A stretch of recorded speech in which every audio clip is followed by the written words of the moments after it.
Hello and welcome everybody back to another episode of From the Heart, and we are finally here in October, or at least we should be almost there by the time this video comes out. But with the initiation of the Halloween season, I decided that I was going to soup up the set a little bit. I got my pumpkin webs, lights, and all these weird little creatures on my shelf that you probably cannot see hidden in place. But nonetheless everybody, Halloween is one of my all-time favorite holidays, as you could probably tell by the content featured on this channel. Nothing but horror stories, people being eviscerated, people being mostly sucked down to hell, as we, cover a lot of Hellraiser over here. But what I want to do today is to sit down and have a little bit of fun through the comic book that is CREEPSHOW itself, something that's never been featured on this channel, and something that I believe is relatively new. I think this one came out about a year, maybe 2 years ago, and I don't think CREEPSHOW has ever really had a comic book besides maybe when the movies first started coming out. And while I am a huge fan of the CREEPSHOW set of movies, I really enjoy Tales from the Crypt.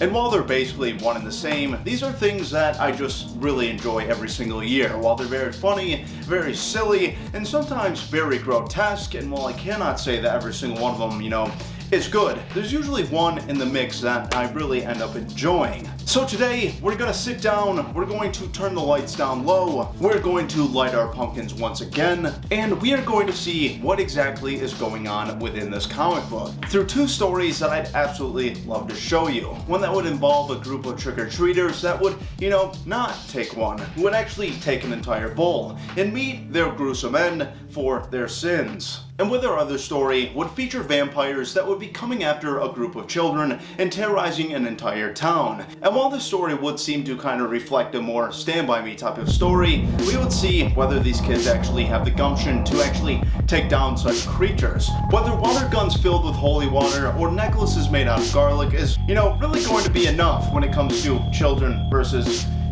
century-old vampires that have killed for years. But we will see how that ends here shortly. So yes, everybody, sit down, enjoy yourself, and I really do hope you enjoy this video. And where we'll begin is with the story of Come Out, Wherever You Are. The story of 4 young teenagers out in the middle of the woods who would eventually come across a dead body in the heat of the summer of their lives.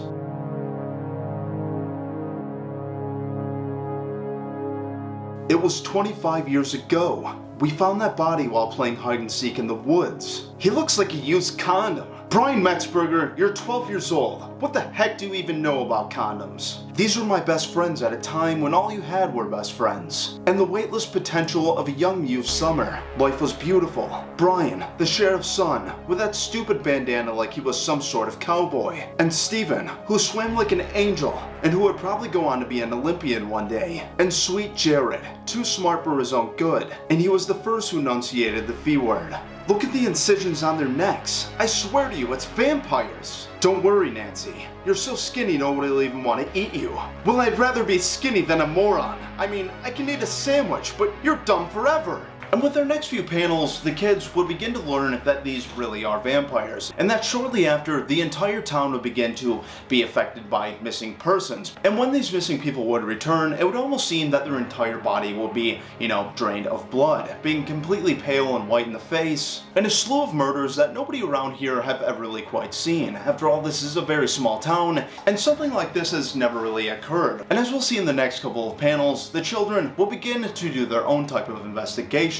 And while they might know exactly what's going on, the adults would essentially never believe them. Even with Brian telling his sheriff father exactly what is going on, of course, nobody's really going to believe this in a realistic world, that vampires are invading the town, draining its people of their blood, and growing their numbers out in the woods in a buried cave. We thought it might be old Mr. Hagedorn and his creepy house he never left, but he apparently had died years ago. His house was just falling apart until the bank could sell it. Mom worked nights, so I was making my own dinner when we got our proof. That's when I saw them drag Mrs. Winters into the Mesker woods. They found her body the next day, another used condom. That must be where their nest is. No one ever goes into the cruddy old Mesker woods except us. Some people's last summer of innocence ends with a kiss, or a fight, or a move to a new city. But not ours. Ours ended with a string of peculiar deaths, and a certainty that blood-sucking creatures were roaming the night. Brian and Jared trying to tell Brian's dad, but adults can't believe in stuff like this. They're not allowed to. They have to worry about lumps in their chest and medical debt, about if they'll be able to afford a vacation this year, and how their backs hurt just for waking up. It's up to us. If we don't do something soon, they're gonna eat the entire town. And just what do we even know about vampires? You kill them with a wooden stake. They can't live in sunlight. They hate garlic. They can't come into your house without being invited.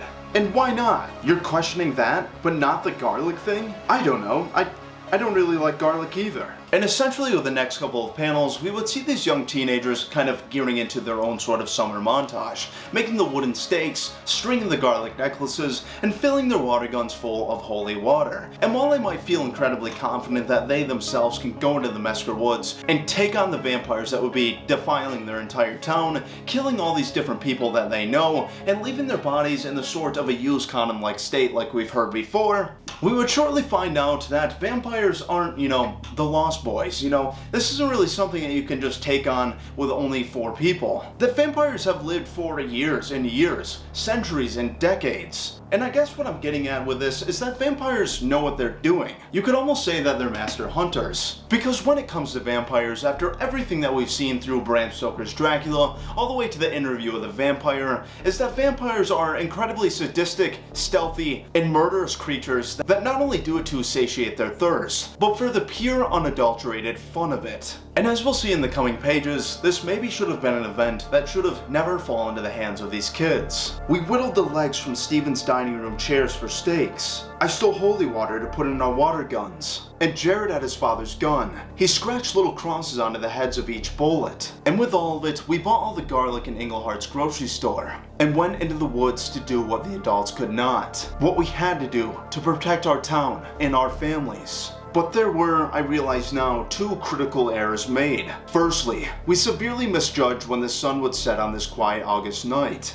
They were already awake when we got to their nest. And secondly, we were barely more than children. Jared was first. I believe it was sudden and quick, but that really doesn't lessen how horrific it was. Stephen, the bravest of us, was snatched from the ground and into the black night sky. An invisible hand pulled Brian into the darkness, never to be seen again. But Brian's screams, they persisted throughout the entirety of the forest. And miraculously, I made it home. I felt their breath on my neck the whole way, but I made it. And looking out from my window, I realized that Jared was right. They can't come in without invitation. And somehow, I was safe inside. And with basically every single one of these kids being snatched away by these vampires in a miraculous fashion, and faster than anyone would have ever thought would even be possible, no one would really get their happy ending.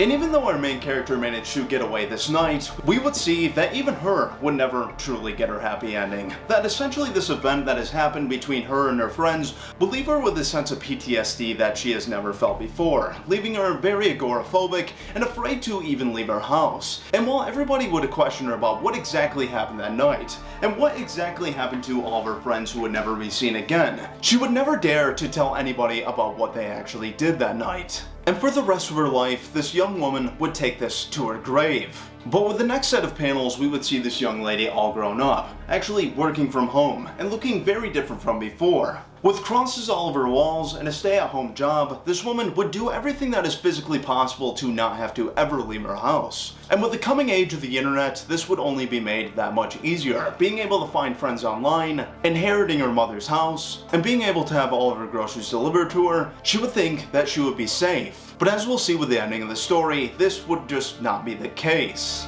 The last several years have been almost good. The internet has been agoraphobe's dream.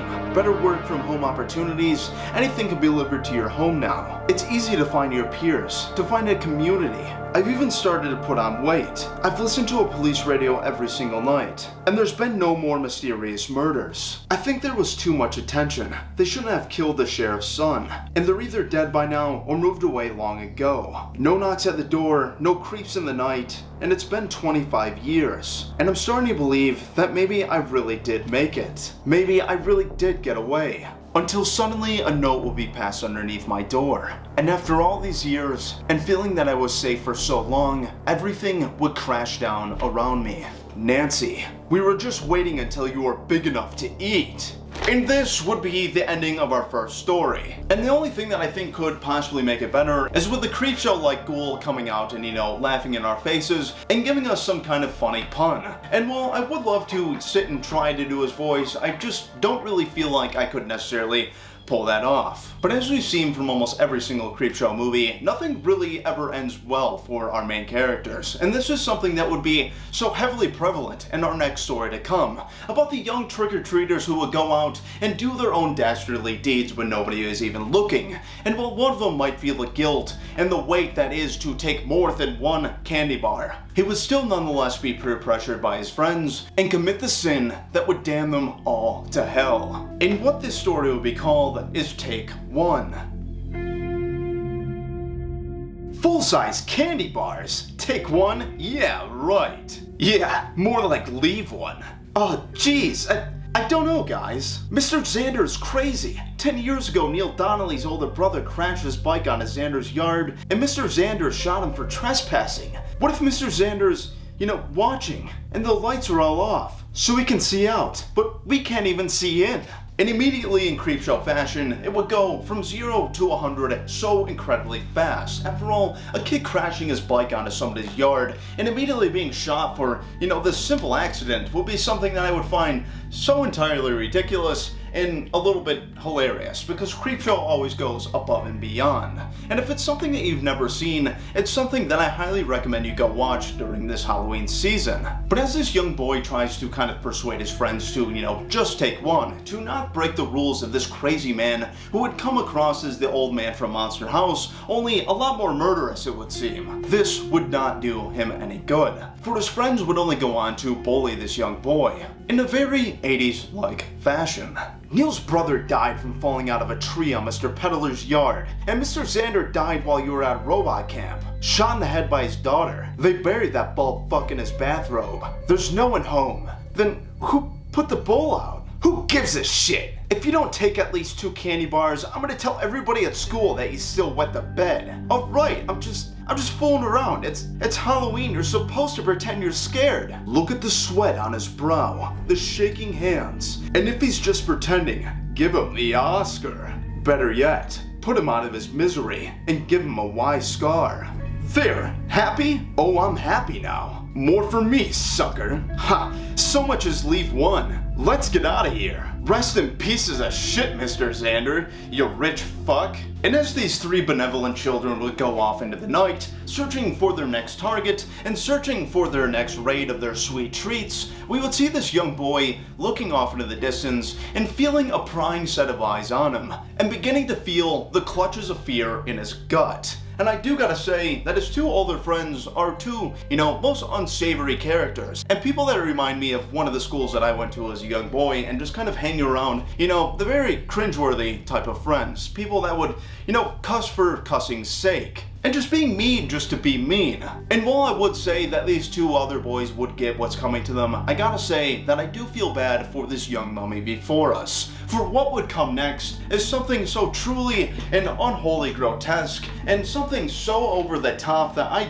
it's a lot, alright? Taking 2 candy bars and this is what's going to happen to you, I'm not sure about that. But once again, this is Creepshow, and they do make it fun? I really don't know. You be the judge of that. Where should we go now? The neighborhood's been dead since St. Stephen started doing trunk or treat. Fuck it, let's go egg a church. Yeah, fuck it, let's just go steal some eggs. Though the streets seemed empty, Phil could feel eyes leering at him from around every corner. And the bucket grows heavy, filled to overflowing with guilt weighing on both his conscience and his grip. And the only way to still the beating of this nougat-filled telltale heart, to consume the evidence. But not all the evidence. Quick, Phil, the trash can, quick! But not quick enough. And as Phil would look down the street, a malevolent being would begin to storm towards him. Somebody who would only look all too familiar to Mr. Xander. Jeez, what the fuck? That little bitch! I only hang around him so I can look at his mom's tits. Yeah, I saw her at the pool last summer. Gave me such a boner I had to wear a towel around my waist all day. Nah man, show off that stiffula pride. Show her what she's missing. No way Phil's dad is packing any heat in his pants. I don't know man, his dad looks pretty jacked. Maybe Phil's adopted. Maybe. He definitely should have been aborted. No time like the present. And I just have to stop the video right here just to say how entirely ridiculous these two are. This whole statement about this man having a stiffy and then his friend kind of telling him to, show it off with pride is something that I just never really heard of between, two people that are friends, and truly something that I could really only see out of an 80s B horror movie. And while I don't really know what year this thing takes place, it is only fitting that I would slot this into that time frame, into the wares of terrible and corny horror movies that I've come to know and love. And if there is one movie that I can recommend to you all, a bad horror movie that is so bad that it is good, would have to be frickin' Hooker. And I don't really need to explain it to you. You can go watch the trailer for yourself, but I would highly recommend going and finding some friends that enjoy these kind of things, these weird old horror movies, and sit down and have an absolute blast at the plotline of, frickin' Hooker. But nonetheless, with these two very arrogant children, kind of just picking on Phil and literally telling him that he should have been aborted, they would get their comeuppance almost instantly. As we already seen that the young mummy already saw this Mr. Xander-esque like creature, this creature with a giant gaping wound in its head sprinting towards them all, his two older friends would have none of this, would have absolutely no idea, and with the coming pages would regret their bullying of this young mummy child and the peer pressuring of taking one more candy bar than was allotted. As suddenly this creature will come out and grab not only the hot dog and body teenager, but Marty McFly himself, shoving his face directly into the grate and smashing his eyeballs down into the sewers. And I'll say this for Eric, staring death in the face takes a whole lot of guts. And as the screams would ring out into the nighttime, we would see our young mummy friend looking out into the beyond, as Mr. Xander would slowly approach and he would begin to gasp for his own life. That's not possible! I only took one! I only took one! No, please! And Mr. Xander would hold out the evidence before him. Please, I can make it right. And as this young mummy would begin to vomit all the candies head out through the night onto the ground, seemingly trying to assemble the candy bar that was already eaten, the candy bar that was taken and wrong, he would begin to beg for his life, holding up a pile of puke as well as the candy bar wrappers before him and telling the strange being in front of him just how sorry he is. Asking him if he made it right. Mr. Xander would only look down at this young mummy with a terrifying look in his eyes, and suddenly the panels will be cut short, and daylight would arise from the night. Phil's questions echoed through the long, lonesome night, and into the crisp suburban morning, when the dim October sun would give us the answer to Phil's burning questions. Did he make it right? No. That little monster got his disgust desserts. And don't feel bad about little old Phil. He was the only one who knew that he was doing something wrong. If you think about it, he was the worst of the whole lot. So let that be a lesson to you. Follow any and all written instructions to the letter. Stay off the grass. Beware of the dog. And above all, buy CREEPSHOW. Or else! And this, everybody, would be the end of this video and the end of the two stories that I was willing to share with you all. With that second one being, pretty grotesque and not even something that I'm sure with that last panel is something that I should be showing on YouTube. But nonetheless, it's just CREEPSHOW, and if you don't already know what it is by the end of this, definitely go check out the movies. They are a blast to watch during this Halloween season. Something that, like I said, are not always good, but nonetheless can always be fun, and once in a while they will shock you. And if you'd like to see something maybe a little bit better, or at least in my opinion, I would highly recommend Tales from the Crypt, because there are some episodes in that are surprisingly terrifying, goofy, and very terrifying. And if you want to go even farther than that, I've recently been kind of binging the first couple seasons of the original Goosebumps, and I gotta say, it's also very good. And while not being exactly as gory as these things, I do think they actually do have some very fun stories, and once in a while actually kind of blew my mind a little bit. For being a children's show, Goosebumps, or at least the original TV show that I've ever seen out of the franchise, is goes really hard and sometimes pulls a twist that you will never really expect. But anyways, everybody, I hope you enjoyed this video. I know it was a little bit goofy, but I'm kind of gearing up for a bigger video for the Halloween season, and I kind of wanted to just, have some fun. I've had this CREEPSHOW magazine for quite a while, and I've been waiting to do a video on it for also quite a while. And I'm glad to finally sit down and offer that to you. But nonetheless, everybody, have yourself an amazing month of October, and if it's a while before I upload, it's because I'm working on a big Halloween special, something that hopefully will go right this time. And if I find any semblance that it's not, I will just, stop. Because last year, I really feel like I fumbled the Halloween season, and it made me incredibly sad. But anyways, everybody, we're just gonna have fun this year. After all, we're always covering horror on this channel, so I guess it doesn't really matter if it's Halloween or not, but I feel this is the time that this channel really has a chance to shine above all.